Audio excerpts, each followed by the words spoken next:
What is going on, everybody, and welcome back to the Festus Fantasy Football Forum on the Fantasy Jacks podcast. This is week 12. I didn't even mention it was week 11 last week when I watched that back, so I wanted to make sure everyone knows this is week 12, and we got a great show planned for you guys today. All of our reoccurring segments, multiple teams fighting for these wild card spots, two divisions still fighting for that division title, and so anything can happen in these last few weeks. Without further ado, let's get right into the video. Let's start off here with the Festus Fantasy Fact of the Week. Here we go. All right, fellas, another week, another fun fact. This week is about the closest games in league history, the Heartbreakers. After Chris just beat me by 0.4, I felt like this was pretty fitting to put this as the fun fact. So, I actually don't make this list after this week's loss. But, however, there are two games that were extremely close. And I will tell you them now. And number 2, week 6 of 2023. Chris, again, sliming his way by with the close fucking wins. Beat Brock by 0.08 points. And then the closest game in league history was last year, week 7. Austin ended up beating Dom by 0.02 points. It's pretty heartbreaking when you lose the close one like that. But what can you do? On to next week, I guess. I gotta win out to make the playoffs. Gotta have some other people lose for me to get in. It doesn't look very good right now, but it is very possible. We'll see. Go Steelers, Ty. All right, thank you so much, Tone, for that amazing fact of the week. I want to get into now the matchup reviews for week 11. We had some really good games.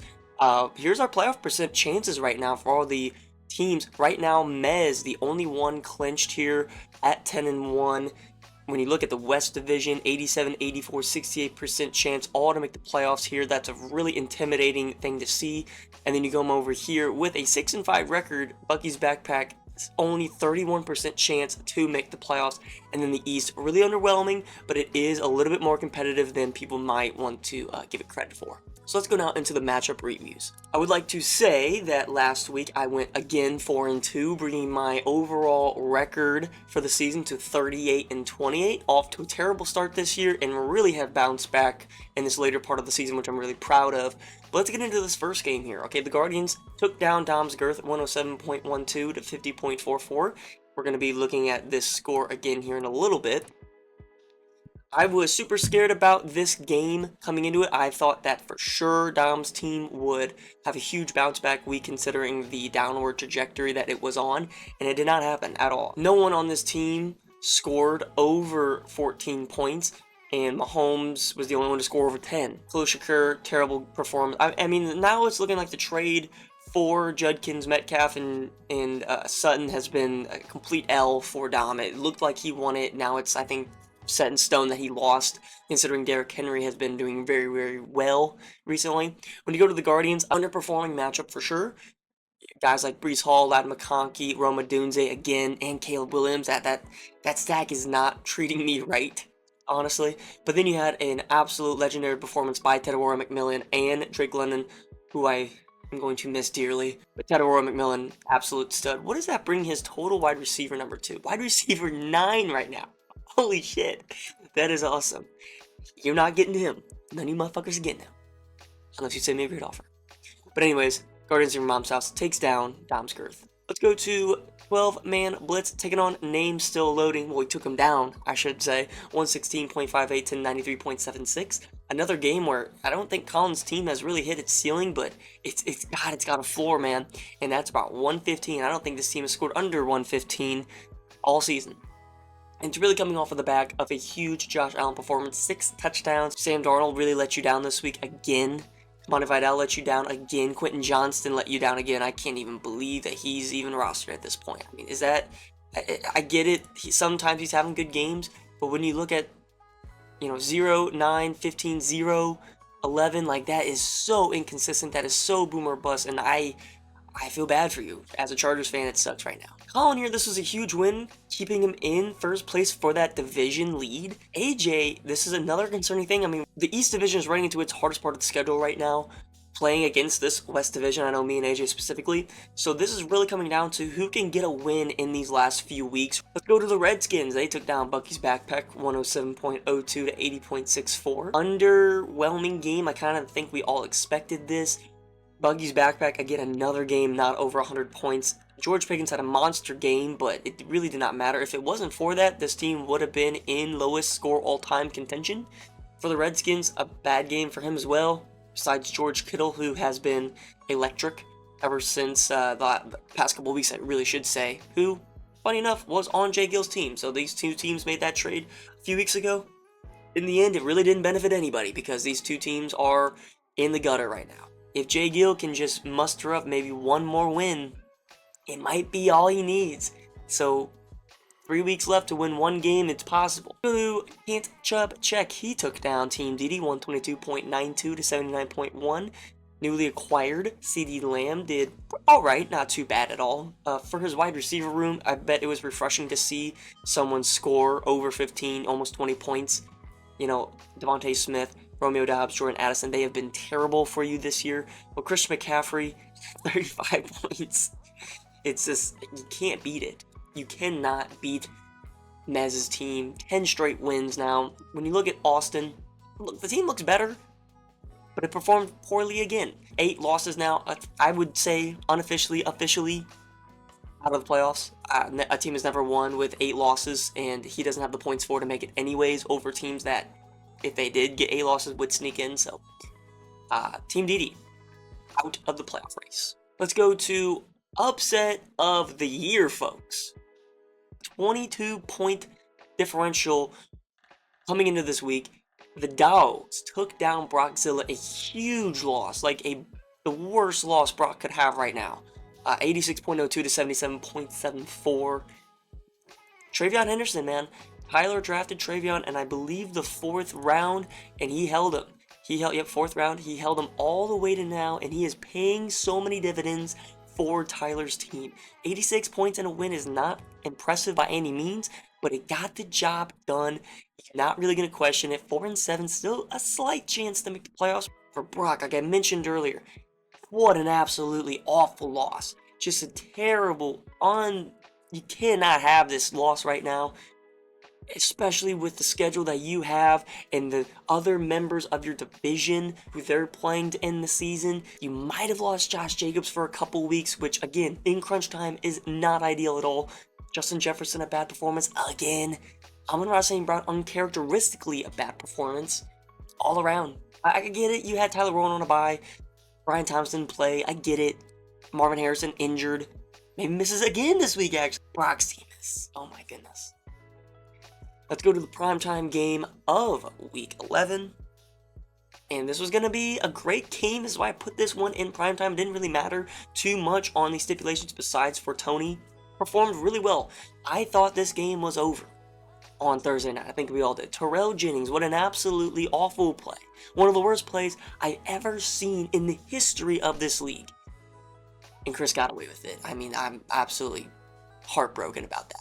I was so excited to give him a You Fucked Up award this week, but Tony could not get it done, even with a 0 in Chris's lineup. I think that says a lot about Chris and the Evil Empire more than anything. So I'll tip my cap to you, sir. Very impressive.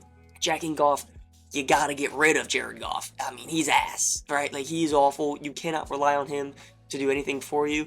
I can't really give you a You Fucked Up award because you had Jameson Williams here. If you put him over ETN, you would have exactly tied him, which has never happened in the history of this league, so that would have been cool.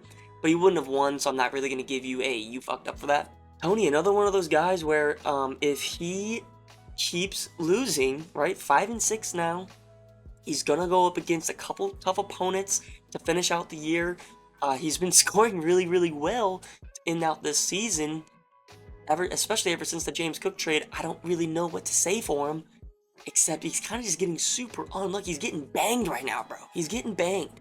And hopefully he gets some luck to go his way so he can get back into the wild card standings.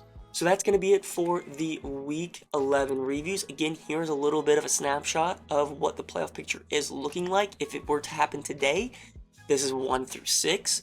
Right now, Bucky's backpack and name still loading in this 6-3 spot. Brockzilla, Evil Empire, man, that would be awesome to see. The third time in a year that's not happened in, I don't think, ever.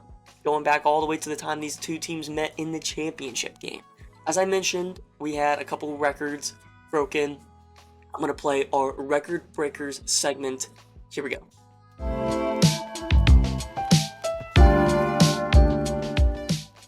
Alright guys, Record Breakers right here. We got two records that I want to highlight. Again, this is Fantasy Constitution. Look at all the stuff we got in here. This is awesome. And we're going to go to lowest matchup points scored all time in the regular season. We have Dom's Girth here. Week 11, 2025, 50.44. Or kind of shattered the record by 3 points. This is getting crazy here. Top 4 right now. Dom has 2 of the records this year. Very impressive for him. And then we also, again, it's not technically a record yet, but longest regular season win streak right now. Mez is on a 10-game win streak, shattering his record that he tied last year with Ty. He's at 10 plus now, still going. It doesn't look like he's going to stop either. This could get to 13 regular season wins, which in my opinion will be a record that will never be broken, considering the competitiveness of this league. So we might have to make a new record just for playoff, wins included. There are the 2 records for this week, and I'm now going to be getting into Dom's trade reviews. Here we go.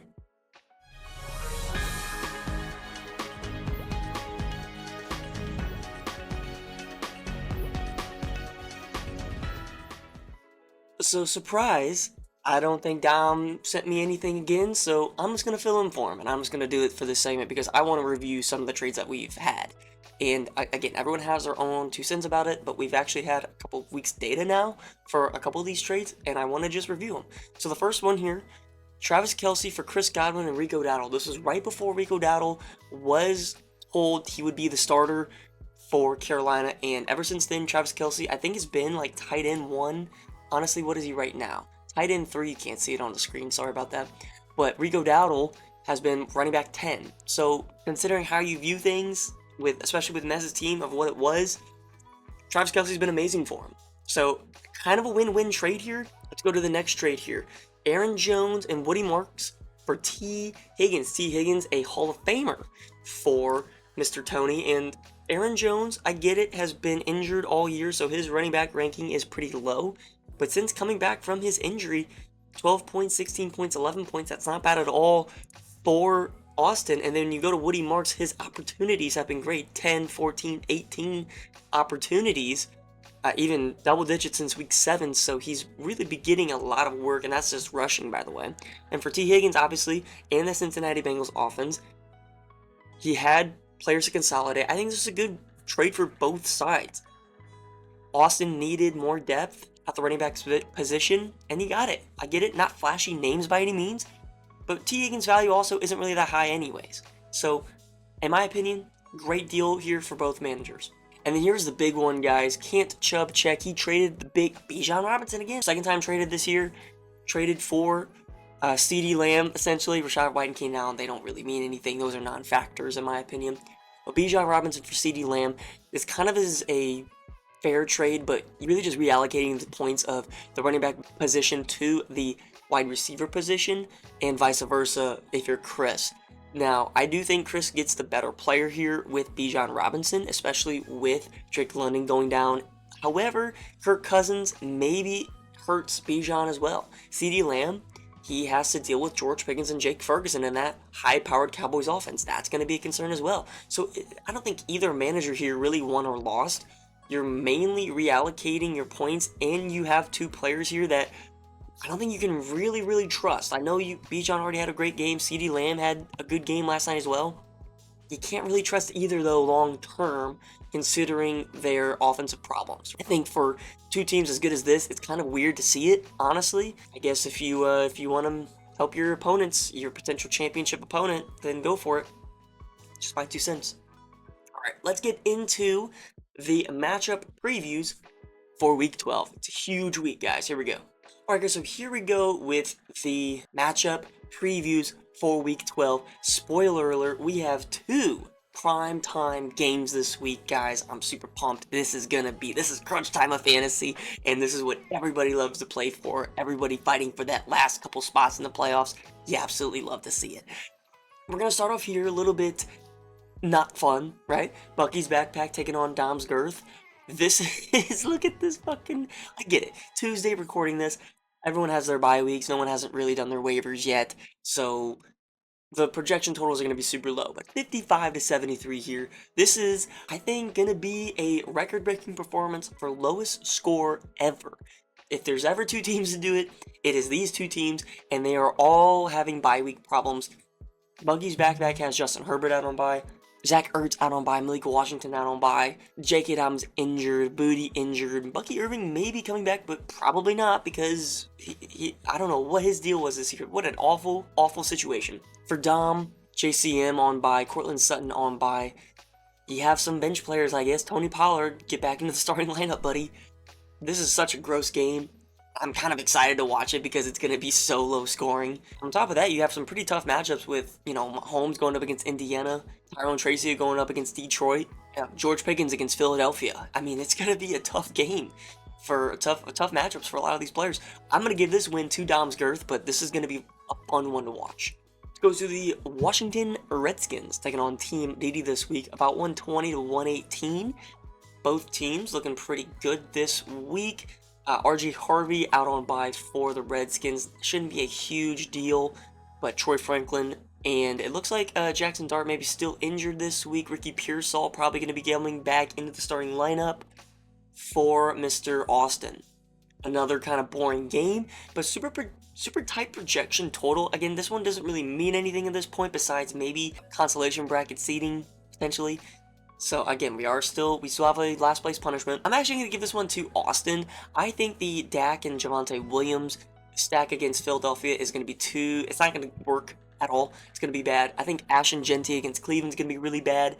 I mean, there's obviously some places for Judson to attack here with like AJ Brown and Zay Flowers, but on the other side, you have some pretty good, Kenneth Walker against Tennessee, Matthew Stafford against Tampa Bay, Brock Bowers against Cleveland. I think that's actually going to be a better matchup than Genty. Just my opinion, but I could be wrong, of course. Let's go to Can't Chubb Check taking on the Dogs, 130 to 116. I think the Dogs actually have a great opportunity here to take down. I mean, coming off of a huge upset last week when he scored a little bit of points, I think he has a huge opportunity this week to pull off an even bigger upset this week with a lot of points. Great matchups this week here with Saquon Barkley against Dallas, Travion against Cincinnati, Lamar against the Jets. All right, the Jets still suck. Emmanuel Wilson going to be getting that start because Josh Jacobs is going to be out. We all project. So great pickup by you, Ty. Jacoby Myers been looking pretty solid. Kyle Pitts, no Drake London. I mean, Ty can get frisky this week, man. Ty can get frisky. For Mez, obviously, pretty scary if you're Ty here, looking at McCaffrey and JT, but tough matchups for running backs. Jonathan Taylor against Kansas City. Probably not going to do great unless he gets heavily involved in the pass game. CeeDee Lamb against Philadelphia, probably not going to get anything crazy. Christian McCaffrey, yeah, I would be probably really scared of that, just being honest. This game could go, I mean, I would not be surprised if Ty won it. I counted him out last week. I'm not going to do it again. However, I'm still going to give this game to Mez. I think he's going to get to 11 straight wins and then cruise to the end of the season. Let's go to a game that I think maybe some managers thought would be prime time, but I'm not doing it. Evil Empire going up against Brockzilla. This is not the same Brockzilla that beat the Evil Empire earlier this year, which was a great game. That was a fun prime time matchup, but this one's not going to be that way. Josh Jacobs most likely not playing. BTJ most likely not playing. Same with Marvin Harrison. Actually, I've heard some rumors that he might not be able to play again this week, which would be another huge blow for Brockzilla. If I'm Chris, I'm licking my chops right now. You have a huge attackable game here. I mean, you're pretty much already locked up the playoffs with an 8-3 record. Brockzilla does not have anything secured yet, and actually, he's going to the opposite direction. I think he was getting a little bit too high and mighty, a little bit too cocky earlier this season. I get it. I mean, he was gassed up in the power rankings, but now it's not looking too good. at all. I think this is going to be a win for the Evil Empire. I think he has great matchups on top of having Brockzilla injured. I think this is a slam dunk play here for the Evil Empire. Potentially, Brock's season, in essence, is kind of on the line this week. If not this week, then definitely next week, but if he loses. So, I think he needs to win. If he needs to make trades to win this week, he needs to do it, in my opinion. So like I said, guys, we have 2 primetime games this week, and I want to show you guys the first one. The 2 primetime games, I believe, have major playoff implications this week. And I want to start with this one because Ja'Marr Chase suspended, not going to be playing this week, and Drake London also not going to be playing this week due to injury. Right now, it's looking like it's 109.6 to 103.3 in favor of the Guardians, but these teams have to make some obvious adjustments. Got to hit the waiver wire. Jaylen Warren potentially also going to be missing. It looked pretty bad last week, the injury that I saw him get rolled up on, but he said he could go back in and play. I don't know what that even means because it did not look like he could. However, you could need to pick up a wide receiver for Ja'Marr Chase. When you look at it, no other wide receivers on this team besides Greg Dortch, who isn't bad actually. You know, last week he put up almost 20 points, which, granted, Jacoby Brissett put up a record-breaking performance, but it could happen again. Lightning can strike twice. So maybe he goes that route for the Guardians. Colston Loveland right now running the 22 personnel out of the 22s. Does he stick with Colston Loveland? Probably not. When you break it down, Caleb Williams against Pittsburgh, that's a great matchup. You love that with Rome Odunze and Colston Loveland. I mean, if I have to play Colston Loveland, I'm really not mad at that. I think Pittsburgh is terrible against the tight end, so a lot of good things could happen. Josh Allen, tough matchup. DeAndre Swift against Pittsburgh, that's a good one. That kind of scares me for sure. You know, when these 2 teams played earlier this season, it came down to Monday night, and it was a touchdown pass to DeAndre Swift that I had at the time thought costed me my season the week that I traded for Drake London, funny enough, and he did everything he absolutely could. Another storyline of this game, Alvin Kamara and Chris Olave. I think there's Tedoroy McMillan, the assurgence of him, like we mentioned earlier, wide receiver 9, Breece Hall against Baltimore. I think that's going to be a good matchup for him, especially with Tyrod Taylor getting in there. But then you got Kyren Williams. You have Dallas Goedert, who Dallas Goedert hates me. So he's probably going to score 3 touchdowns. Wouldn't put it past him. And I'm going to cry. Hunter Henry, up against Cincinnati, probably going to score 4 touchdowns. I'm going to cry. So who do I want to pick for this game? I'm going to give this win to the Guardians. I don't even want to say that. I don't want to say that. But I got to give it to the Guardians. I doubted this team all season, damn near. I doubted this team last time he played. I picked Colin, and I was right. Which I didn't want to be, but I think the Guardians have had a lot of bad weeks recently, and I get it, Drake London not going to be out there, but if he can play the waiver wire correctly, there's a lot of potential here, especially with some good matchups like, you know, Carolina against San Francisco, Breece Hall against Baltimore, Bears against the Steelers. I mean, there's a lot of chances for this game to be great. Really low over-under here. I gotta pick the Guardians, though. I gotta pick the Guardians. Season is on the line here. Kind of same with Colin Doyle. I mean, he has a lot of points for, but the wins still important. I'm gonna take the Guardians. Oh, I don't know if I like that, but I'm gonna do it. Fuck it. Let's go to the final primetime game, the final game of Week 12, and we have Name Still Loading taking on Jack and Golf. The reason I'm putting this game here in primetime is because of how quintessential it is to the playoff picture. If Name Still Loading wins this game, he, I think, almost guarantees himself a spot in the playoffs. Almost. Considering Jack and Golf also would be 5-7 at that point. However, Name Still Loading, obviously, when you see the screen here, not a good setup. Early projection total 69, nice, to 124. Kamani Vidal out on bye, Jalen Waddle out on bye, and Quentin Johnston, who sucks anyways, out on bye. So he's going to have to fill 3 spots here. I'm assuming it's going to be Jordan Mason, Keon Coleman, and Trey Tucker. But going up against Jack and Golf, I really don't see a way that he loses this game. Especially whenever I mean, obviously Devon Achane out on bye, and Gadsden, but still projected 124 is incredibly impressive. I don't expect this game to be competitive at all. I don't think Name Still Loading's team has been playing pretty good as of recent weeks. You know, last week, tough loss there to Colin, and this week, going up against Tony, not looking any better. Now, I will say this as well. He has to play, speaking of AJ here, some pretty tough matchups here to end the season. So this is a very important game for AJ. After this week, he goes and plays Brockzilla, and then he finishes his regular season with Can't Chub Check.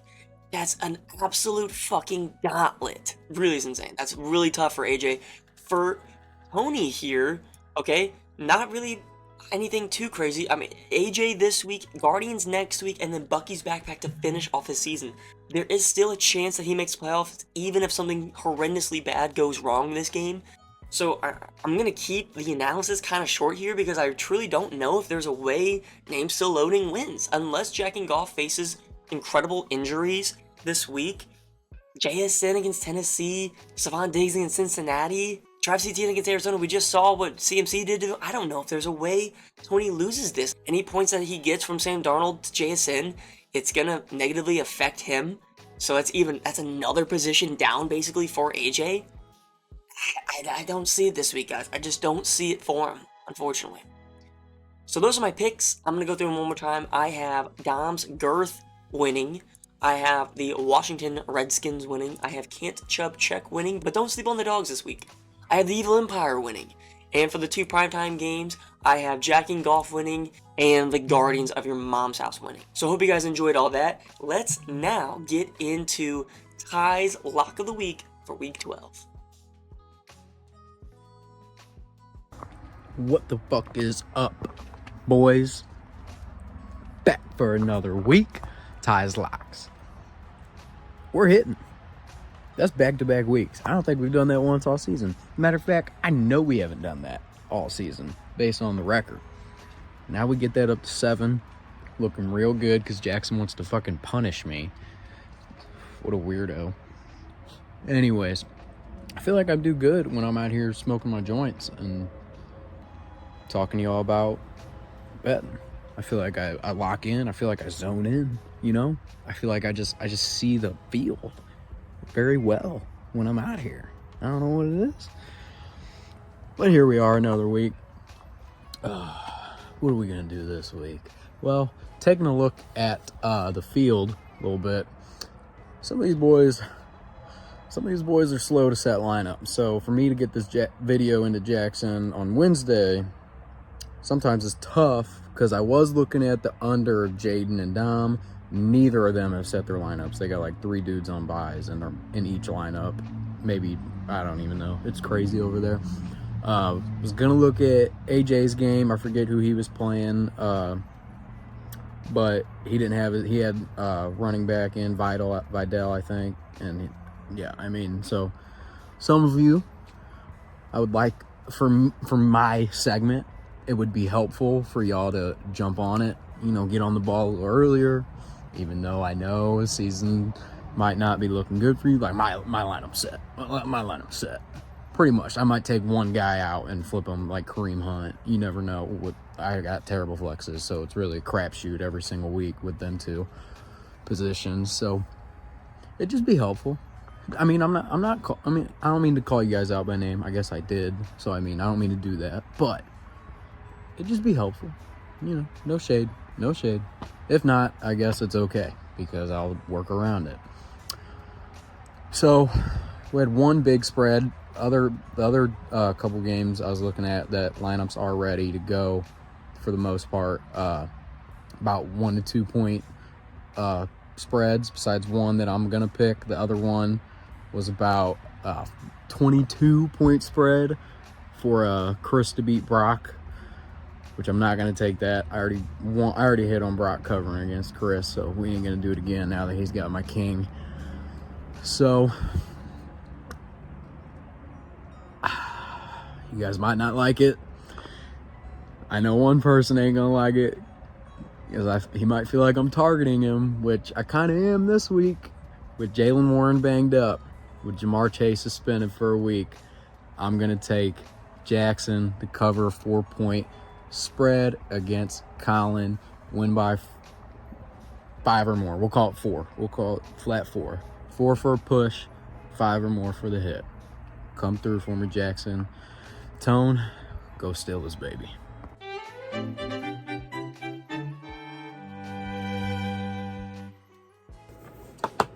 What is going on, fellas? Week 11, 12? one of those weeks. Jackson said he wanted a video, and I would love to talk about the Evil Empire. I mean, we nailed it. I mean, this is the best team I've ever seen in my life. And what really does it for me is Trey McBride. Shout out Tyler. Man, what a guy. Just weekly giving you 20 plus points at a position that people barely get 15 from. You know what I mean? Like, it's such an advantage. And I love that Jackson shits on it, because he's always like, oh, you don't really need a QB or a tight end. Motherfucker, you need everybody on this field producing. And to just disregard two positions because some fucking guy on a podcast told you to, I don't know, man. I think you need a good mobile quarterback in fantasy football, and a top 5 tight end can't hurt. And just having those positional advantages weekly is such a huge advantage anybody you play. Like, Tony has a good fucking team, but he don't have a Trey McBride, and he doesn't have a quarterback. That's another problem for Tony. But, and the Bijan acquisition, bro, that fucking trade, I can't believe Mez did that. Because, even though Bijan has his off weeks, bro, it seems like CMC has his off weeks too, but it was never, it actually was once. But, I don't know, just trading Bijan Robinson for CD Lamb. Lamb is just in such a crowded offense. I didn't trust it, bro. That's top 5 wide receiver talent-wise, and he was going to be producing, a borderline top 10. And my team was not designed for that, because I knew Rice wasn't going to have his 20-plus point booms every week. But, man, and Gibbs, you got to love Jahmyr Gibbs. What a solid player. He don't even touch the ball that much for real. He's like, I got to take it to the crib every time he touches it. It's a beautiful thing to watch. I love seeing him run down the field. Jalen Hurts, I mean, where do I start about you, my Black King? What a great player. He can't throw the ball every week. You can't rely on that, but he's gonna get you a rushing touchdown when he doesn't throw the ball. We're not gonna talk about the flexes. I get that wrong every week. It seems like Keenan Allen's a million years old, but I have faith he's got a boom game in him left. Rashid Shaheed, he was so good on the Saints, and then we traded him, and now Sam Darnold's seeing ghosts again, so that's great. And Stacks with Sharp. Oh, shit. But yeah, the team's great, and I love my outlook. I cannot even fucking wait to play Brock. His team is such a joke right now, and he knows it. I was in his DMs talking shit. You know how it is when it's a rival. And he admitted defeat before anybody touched a blade of grass. Poor cat. Just doesn't have the heart for this fight, and this is the wrong time to lose faith in your team. Week 11, playoff push. 4 other dudes got the same record as you. You're giving up. That's crazy. That is so crazy to me. He had a lot of bad luck, though. A lot of bad things happened to him. He believed in Brian Thomas, and he believed in Derrick Henry, and he believed in Matthew Golden, and he traded James Cook. You look at the stats, bro, last 3 or 4 years, teams have been playing cover 2 high a lot more, and that really negates huge long passing plays. So I really think running backs are the future, for at least right now. I mean, running backs are so fucking good when you have a top 5 guy. I don't know. I think it's a running back league right now, at least for fantasy. But yeah, Brock's team sucks. Is there even a point for Jackson to do a matchup preview for that one? Because, we all know what's going down. Evil Empire is not going out sorry. We're going to be 9-3. Second in the North, which is brutal. Mez is killing it. Nobody can beat that fucking guy. 9-3 potentially. I told Jackson before the season started I thought I'd be 10-4, and it seems like it's gonna pan out that way. I'm really hoping so. 9-5 ain't bad at all, but 10-4 would be the ideal spot to be around that area. I don't expect to be higher than 10-4 because I got some tough opponents. I got Mez, and then I got who do I have after that? Let me look at my schedule real quick. Full schedule. I got Mez next week, and then I end the season with Judson. Sorry, Judson, I love your team. Like, I actually do. Like, it's a good team. I had you as a playoff team before the season started. Let me go through this. Yeah, my playoff teams were Colin, which I believe in his team. I still love his team. I had Mez on there. Tyler. I was so wrong about that, Tyler. I should have known when he started 3 rookies week 1 that there were going to be issues. Judson, love your team on paper. It's just not clicking together. Like Jackson mentioned it earlier. Genty just woke up late. And you just had trouble at flex. I mean, everybody has trouble at flex, but you had like consistent trouble at flex, I feel like. And you had some unlucky matchups too, like unlucky breaks. Like I got that late night win on you, and it's just tough. You can't do nothing about that. It just wasn't your year, unfortunately.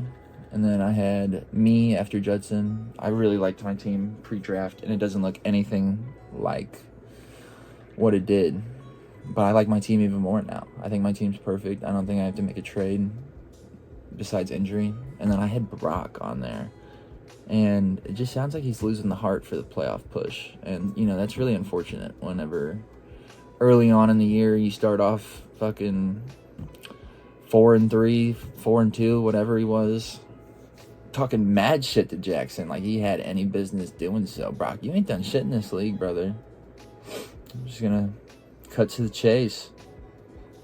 Not a goddamn thing. I think Tony's done more than Brock. Ugh, that's rough. Dom's done more than you, bruh. Oh, and Dom sucks. Oh, man. And then my 4 teams I said could make it with a trade. I had Jay Gill, which his team was just fucking devastated by injury. There's nothing he could do. He did everything right. He had Cam, Malik Neighbors. Some other guys got hurt, I feel like, for him.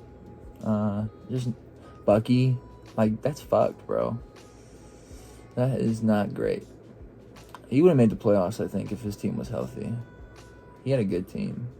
And then Jackson, I mean, he blew his fucking team up, but it's working for him. I mean, he's getting W's, but, like, it's not reliable. I remember I tried to catch fire trading guys every other week, and it's demoralizing. It's so taxing to do that to yourself every week. And he's doing it. I've been there. I know what he's going through. Tony's got a great little team. I love the Amon-Ra trade for James Cook. I really liked that move. And he just got to figure it out at quarterback, man. And Tony's got a good playoff team. Unfortunate loss versus me. I mean, if Goff didn't throw that pick, he wouldn't have lost. But, I mean, that shit happens. If Breece Hall didn't fumble versus Jay Gill, I would have won that game. So, just tough luck. I mean, he honestly shouldn't have been starting Goff to begin with. There's probably at least two other quarterbacks on the waiver wire that were better than him that week. I don't know. And then AJ, you got to make a trade, brother. You're not going to do anything in the playoffs if you get there. If you don't, I mean, you got to do something. It's nice that Chase Brown woke up for you, but fucking Vidal died, you know? And then QJ is unreliable. Puka Nacua, I mean, let me take a gander at the team. I know you haven't really changed it a lot. I hate the name too, bro. Just pick a fucking name. Pisses me off. Puka's solid. Trey, you never want to put Trey, your wide receiver, too confidently. Jake Ferguson's a dog. I mean, has he been slowing down? I don't think he's been slowing down. Yeah, he's actually slowed down a lot. That's unfortunate. Injury, and then Arizona. You expect to have a big game versus Arizona. Las Vegas, you didn't really produce. I mean, 11 ain't bad. You'll probably fuck around and drop 20 versus Philly. I mean, you only had 7 last time, but that was week 1. Philly, KC, Detroit, Minnesota. This is not a great schedule. You got to do something here, man. You really do. I mean, you got to ship Puka. That's all you can do. You don't really have anything that you can package. You can't get rid of Chase Brown. Yeah, it might be a wash for you, brother. I don't even want to try to figure that out for you. I offered you a great trade for Puka weeks ago, and you played with my pickle, and you did nothing after that. You know, we had a deal. But, man, what a year. I think it's going wonderfully. I wish every year was like this. Unfortunately, they're not, but I think that's going to wrap it up for me, boys. See y'all next week. Good luck to everybody in this league besides Brock. Eat shit and die, brother. Your team's a joke. You're a joke. Yeah. See y'all next week. Alright guys, I'm going to finish off this week's episode with the power rankings portion of it. But instead of doing it the normal 1 through 12, I'm going to change it and make it a little tier list, okay? Colin requested this a couple years ago, and I think it's been a great thing I've done every year since, so we're going to keep it going for this one. Kind of around that time too, so this will be fun. AJ here, I don't have a logo, and I'm lazy, so I just use an old one, kind of didn't work. Tony, this is old one, didn't really care. But everyone else should have their logos. So the things are Juggernauts, which I don't even know if that's how you spell it, so I'm sorry if I misspelled that. Can win in the playoffs, like they can get frisky. Can't win in the playoffs, but can make it. 6 and 8, and then the bar challenge. Let's get right into this, guys. So number 1 here, we got Team DD. Team DD is gonna be finishing right here, bar challenge. I think there's no chance he finishes 6 and 8. Team is too injured this year, and I'm sorry about that, but it is unfortunate for sure. For Brock here, Brockzilla, he's gonna go to the can win in the playoffs. He can if he makes it. I think he could actually be in this Juggernaut category, but the injury to Josh Jacobs is concerning, and BTJ and Marv have not been good. Marv better, but still not great. For the Guardians here, right here, I'm going to put a can't win in the playoffs, but can make it. This team is fighting. 5 and 6 right now, fall all the way back. There is a chance, there is a road to make it, but I think it's going to be tough. For the Evil Empire, yep, Juggernaut team for sure. Juggernaut team, and I think that's fair, considering how great and well-rounded this team is this year. Which is very respectable. I mean, his team has been awful for years and years and years. Finally going to be able to be great. Go to 12-man blitz. I'm going to put this one in the can win in the playoffs category. I think if Jamar and Joe Burrow are good on their connection when Joe comes back, if this team is healthy, if this team can get another flex instead of running that 22 personnel, I think this team has a shot to definitely win in the playoffs and maybe even make a championship run for the first time ever. For Dom's Girth, bar challenge, I don't think there's anything crazy to say about that one. Mez, another instance here, don't really need to say much. 10 straight wins, this team is firing on all cylinders and could still look to get better. For the Dogs, I'm going to put here 6 and 8. I don't think this team is bar challenge material, but I think this team can win a few more games and finish 6 and 8, honestly. You know, very well rounded right now, has made some good waiver wire pickups. It looks like this team is getting the bump it needs considering this time of year, and I'm really excited about this team. I like I said, better than Austin and Dom's Growth for sure, but it can't make the playoffs unfortunately at this point in my opinion. So 6 and 8 though, still very respectable. This one right here is AJ. I'm gonna put this one in. Can't win in the playoffs, but can definitely make it, especially if he does win in the division. He obviously does, but I don't think it's going to be good enough to win in the playoffs. Another team with some injuries, another team with kind of not great depth. Buggy's backpack, I think it's going to slide right here into the 6 and 8 category.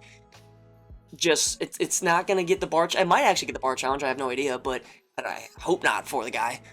I also don't see this team winning any more games. I don't know the last time this team scored over 100 points, and I don't think it's going to start anytime soon, considering J.K. Diamond's now on IR, out for the season. Tyrone Tracy, kind of right? Kayshon Boutte injured, and even still, right? Just not a lot of fun players on this team. For the Redskins, I want to put him in the 6 and 8 category as well. And I want to put him here because it's well-rounded. He's just gotten super unlucky this season. Not going to be bad enough for the bar challenge. However, going to be good enough to, I think, not get last. So maybe finishes at like the 8th spot for the season because of the consolation bracket. You know, guys, remember, we cannot just quit playing this year.